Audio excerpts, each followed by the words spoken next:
Away from that, businessman Alfred Woyome has pleaded with the Supreme Court to set aside the government's purchase of some properties belonging to him.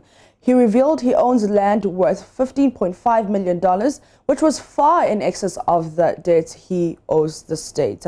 He said this is land readily available for use in the Gov'ts region. The Supreme Court had earlier ordered governments to buy the properties after it explained the auctioneers were having difficulty selling them. Court correspondent Joseph Akable reports Mr. Woyome represented himself.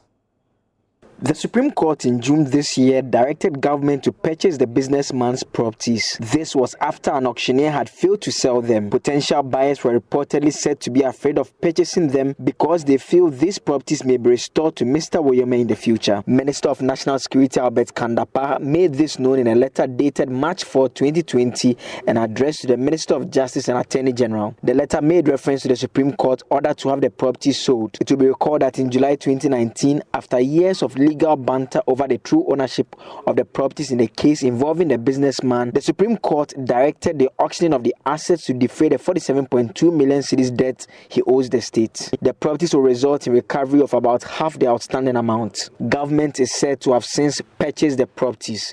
Mr. Woyome, who represented himself in court, urged the Apex Court to set this aside. He insisted he had been abused for years and has always wanted to bring this parcel of land to the attention of the AG. He explained it is worth $15.5 million with a lot of potential buyers. He added that the total debt he owes the state is less than $10 million, so the state should listen to him. The panel of justices led by Chief Justice Kwesi Enin said the businessman had had many opportunities to sell the land.